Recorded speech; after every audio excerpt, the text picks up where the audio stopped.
Hello, thank you everyone. My name is Ekens Azubike, the founder of Ekens Foundation International. Today I will be enlightening you with a few minutes I have regards to the decision you need to make if you decide to migrate to Canada, whether you are coming as an international student or as a worker or coming for refugee or maybe as a holding a visitor's visa. The complex of Canadian immigration is too complicated and is not the way you are seeing it on internet or Facebook or TV in seminars, because with my experience for decades and considering that I'm working directly under the Ekens Foundation International, helping refugees and rejected asylum seekers across the globe. One thing with Canadian immigration is you must understand that, for instance, in Nigeria, the GDP of Nigerian government is based on crude oil, the exports of crude oil, which is called black gold. But in Canada, whatever decision you want to make in Canada, you must to understand categorically that Canada based on immigrants. Specifically, when it comes to the growth of the economy, the GDP, is also based in immigrants.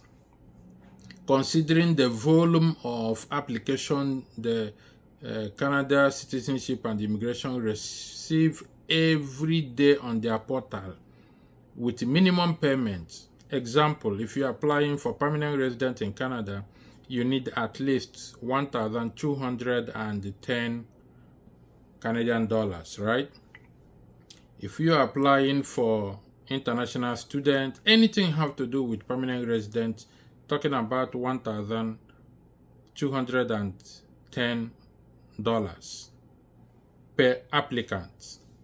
Considering the volume of millions of people applying every day, when you apply for biometric, you need at least $150 for family, $85 for individual.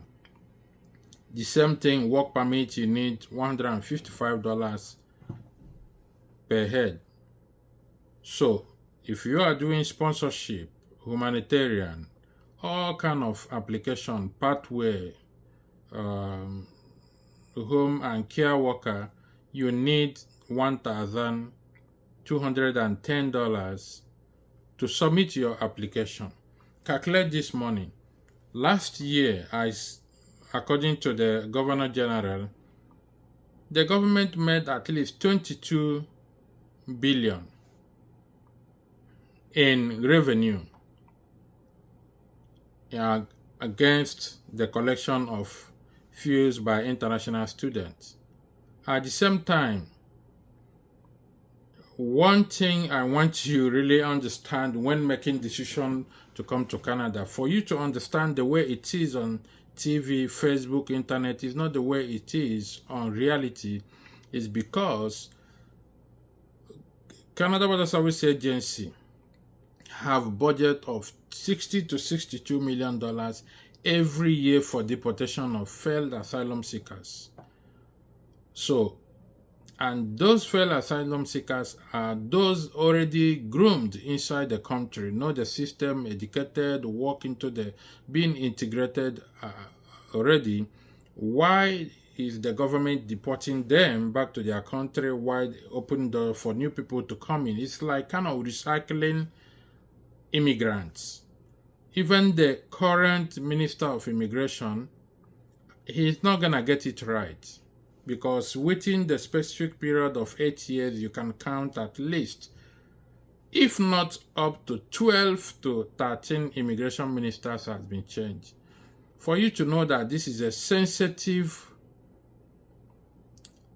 department, Just like Nigeria, oil sector, like being a minister of petroleum or under the NNPC, is a lucrative and complicated department. Just like Canada, as I said, immigration minister is kind of crafted.